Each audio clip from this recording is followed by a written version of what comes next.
अध्याय 14 प्रकृति के 3 गुण। भगवान ने कहा, अब मैं तुमसे समस्त ज्ञानों में सर्वश्रेष्ठ इस परम ज्ञान को पुनः कहूंगा, जिसे जान लेने पर समस्त मुनियों ने परम सिद्धि प्राप्त की है। इस ज्ञान में स्थिर होकर मनुष्य मेरी जैसी दिव्य प्रकृति को प्राप्त कर सकता है। इस प्रकार स्थित हो जाने पर वह न तो सृष्टि के समय उत्पन्न होता है और न प्रलय के समय विचलित होता है। हे भरतपुत्र, ब्रह्म नामक समग्र भौतिक वस्तु जन्म का स्रोत है और मैं इसी ब्रह्म को गर्भस्थ करता हूँ, जिससे समस्त जीवों का जन्म संभव होता है।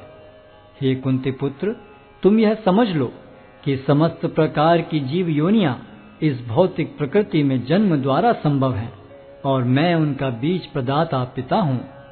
भौतिक प्रकृति 3 गुणों से युक्त है। ये हैं सतो, रजो तथा तमोगुण। हे महाबाहु अर्जुन, जब शाश्वत जीव प्रकृति के संसर्ग में आता है तो वह इन गुणों से बंध जाता है। हे निष्पाप, सतोगुण अन्य गुणों की अपेक्षा अधिक शुद्ध होने के कारण प्रकाश प्रदान करने वाला और मनुष्यों को सारे पाप कर्मों से मुक्त करने वाला है। जो लोग इस गुण में स्थित होते हैं वे सुख तथा ज्ञान के भाव से बंध जाते हैं। हे कुंती पुत्र, रजोगुण की उत्पत्ति असीम आकांक्षाओं तथा तृष्णाओं से होती है और इसी के कारण से यह देहधारी जीव सकाम कर्मों से बंध जाता है। हे भरतपुत्र, तुम जान लो कि अज्ञान से उत्पन्न तमोगुण समस्त देहधारी जीवों का मोह है। इस गुण के प्रतिफल पागलपन, आलस तथा नींद है, जो बद्ध जीव को बांधते हैं।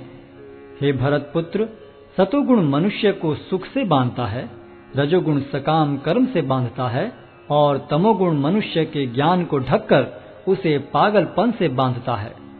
हे भरतपुत्र, कभी कभी सतोगुण रजोगुण तथा तमोगुण को परास्त करके प्रधान बन जाता है, तो कभी रजोगुण सतोगुण तथा तमोगुणों को परास्त कर देता है और कभी ऐसा होता है कि तमोगुण सतो तथा रजोगुणों को परास्त कर देता है। इस प्रकार श्रेष्ठता के लिए निरंतर स्पर्धा चलती रहती है। सतोगुण की अभिव्यक्ति को तभी अनुभव किया जा सकता है जब शरीर के सारे द्वार ज्ञान के प्रकाश से प्रकाशित होते हैं। हे भरतवंशियों में प्रमुख, जब रजोगुण में वृद्धि हो जाती है तो अत्यधिक आसक्ति, सकाम कर्म, गहन उद्यम तथा अनियंत्रित इच्छा एवं लालसा के लक्षण प्रकट होते हैं। जब तमोगुण में वृद्धि हो जाती है तो हे कुरुपुत्र, अंधेरा, जड़ता, प्रमत्तता तथा मोह का प्राकट्य होता है।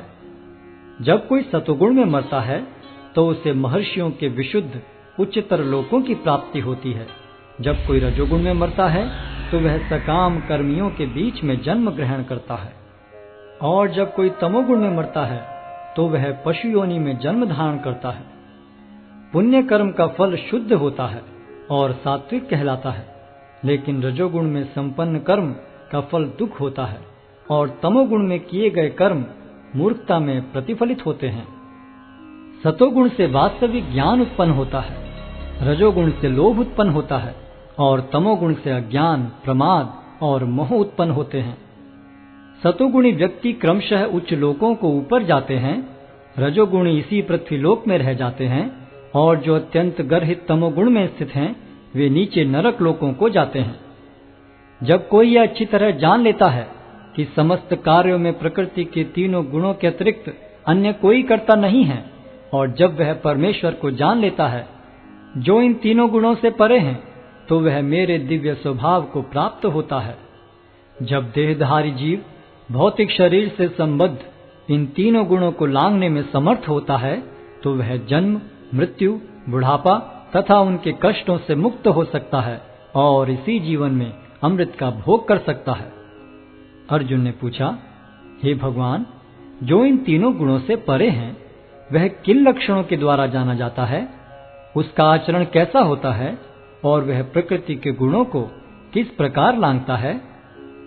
भगवान ने कहा, हे पांडुपुत्र, जो प्रकाश, आसक्ति तथा मोह के उपस्थित होने पर न तो उनसे घृणा करता है और न लुप्त हो जाने पर उनकी इच्छा करता है, जो भौतिक गुणों की इन समस्त प्रतिक्रियाओं से निश्चल तथा विचलित रहता है, और यह जानकर कि केवल गुण ही क्रियाशील हैं, उदासीन तथा दिव्य बना रहता है, जो अपने आप में स्थित है और सुख तथा दुख को एक समान मानता है, जो मिट्टी के ढेले, पत्थर एवं स्वर्ण के टुकड़े को समान दृष्टि से देखता है, जो अनुकूल तथा प्रतिकूल के प्रति समान बना रहता है, जो धीर है और प्रशंसा तथा बुराई, मान तथा अपमान में समान भाव से रहता है, जो शत्रु तथा मित्र के साथ समान व्यवहार करता है और जिसने सारे भौतिक कार्यों का परित्याग कर दिया है, ऐसे व्यक्ति को प्रकृति के गुणों से अतीत कहते हैं।